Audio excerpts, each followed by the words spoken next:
class. This is Mr. Walker here, telling you about our notes for today. So we are going to be going over combining like terms as well as the distributive property. Now, first off, let's go into a couple definitions at the beginning for this, okay? So let's zoom in a little bit so you can see. All right, so first off, we have one way to simplify an expression is to combine like terms. So what does this mean? This means to add or subtract terms that have the same variable and exponents. This means that we are simplifying things. So normally you'll see the word simplify when they want you to combine like terms. Now, you can only combine terms that have the same variable and the same exponent. So if they do not have the same variable and exponent, you can't do anything with that. Now down here we also have another set of definitions, things that you know.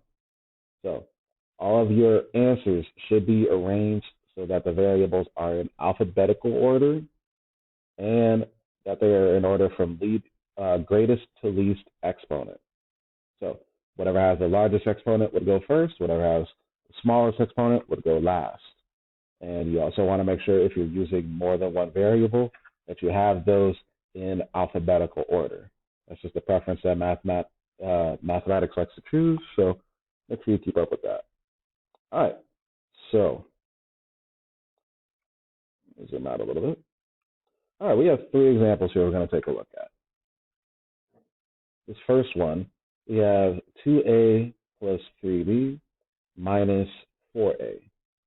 So in order for us to combine like terms, first we're going to make sure that we know what terms go with which by looking at their variables and if they have any exponents with them. If they do, we make sure that we group those things together by moving around not only the term, but the sign next to the term as well. So over here in the first example, we move over not only the 4a over here by the 2a, we also move the negative symbol that was right next to it. Since this is next to this term, that means that wherever we move the 4a, we move the negative sign with it as well. So I slide that over here so that the a's are together. And I move the b last because there's no other b's.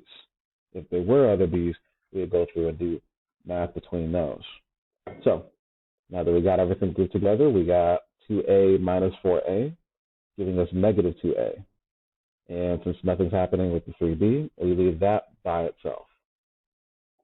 Now, for this next one, we have the same type of situation worked out at the beginning. We got 14m minus 3n squared minus 2n squared plus 3m. So they go through and help us out by grouping the things together that are alike. So what we're going to do, we're going to group the things together that are alike, and then we're going to simplify them. So the first thing I do see that are alike are my 14m and my 3m. And remember, since that 3m has an addition symbol in front of it, I'm going to put that addition symbol on there. Now, I see that next I have negative 3n squared and negative 2n squared. Both of these have negative symbols on it, so that means when I rewrite them, I have to write that in mind. So I have minus 3n squared. And, you know, I think I'm going to put some parentheses around it just so we know what goes with this term. So I got negative 3n squared, and we got negative 2n squared. And let me make that a little smaller so it's all on one line. All right, cool. So we got our terms grouped together. Now what we're going to do, we're just going to do the math between them. So I see over here, I got 14m and 3m. They're both being added together. So I'm just going to add 14 here with 3 here. So, you know, 14 plus 3 will give me a 17. And since they both had an m, I'm going to put an m next to it. Then over here on the left, I see I have negative 3n squared, and we have negative 2n squared. Since both of these are negative, and both of them have an n squared, when we combine them, it's going to be like we're adding them. So we got negative 2 plus negative 3. So negative 2 plus negative 3 will give us a negative 5. And I'm going to put that n squared right after it. So this is my final answer. And remember, I kept in mind that since both of these had two different variables, I made sure I put them in alphabetical order as well. Now, over here on the right, I see I have 4 terms, and this time they don't color code it. So we want to look at what has a term that's like it and which term doesn't have a term like it. So I see 5x and 4x. Both of these have terms that are alike because they both have an x, and the x is to the first power. Now the negative 6 is nothing else that doesn't have a variable in it, so it's by itself.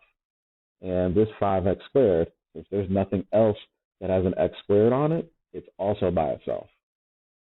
Now, when we go through and do the math between this, what I'm going to do is I want to put what I have with the highest exponent first and what I have with the lowest exponent last. So 5x squared is going to be first. So let's put that right here. So 5x squared. And then all the way over, we're going to put that negative 6 in there. Now, in the middle, we're going to actually put our two terms that are alike. So I have 5x and 4x. Both of these are going to be positive since there's nothing written in front of the 5x. So that means it's a positive 5x. And then we remember to bring over that plus sign with the 4x. So I got that all right there. So that's my rearranged expression. Now what I need to do is I need to add these two together. So let's go through and do that. So I'm going to bring this over. I'm just going to copy it so I don't have to re-type out everything. So I know I have to add 5 plus 4. And 5 plus 4 is 9. And since they both had an x, that means that it'll be a 9x, which will make this my final answer for this part. So I'm going to make sure I just bold that up. So those are my answers for this. Now, what I want to go through and take a look at before we break off is what you are going to be covering on your own. Okay? So let's take a look at these pages so you understand the definitions and the instructions for yourself. All right. On the right side of this page, we have a couple of terms here, and you need to be able to tell me which term they are alike. So in this chart, I have 4 different terms. I have 3a, 4b, a squared, and 5. You have to take these terms and drag them over to whatever term that they are alike. So, for example, I want to get a term that's similar to 3a, a term that I could combine with it. So that means I have to have something with an a on it. I see over here, I got 4a. If I take 4a and drag it over, that means that I can combine it over with that. Same thing with, if I look at 5, I want something I can add to 5. So I could take 17 here, and I can add that with the 5. So you are going to go through and do the rest on your own. Now keep in mind, not all the terms will be used. These are the ones that you cannot fit into one of these 4 categories up here. Okay? All right. Now, for the second page, we got some practice for you. So, we got over here on the left a couple of long expressions that you need to simplify into one smaller expression. So go through, make sure that you're able to simplify them as best as possible, and then you are going to make sure that you get that simplified expression. Now over here on the right, you got 12 problems that you are going to complete on your own. Okay? These are just practice problems. Make sure that you combine the things that are alike and leave the things that aren't. And that right there is all you are doing for this first set of slides. All right, people, I'll see you in the next video when we discuss the distributive property. Have a good day.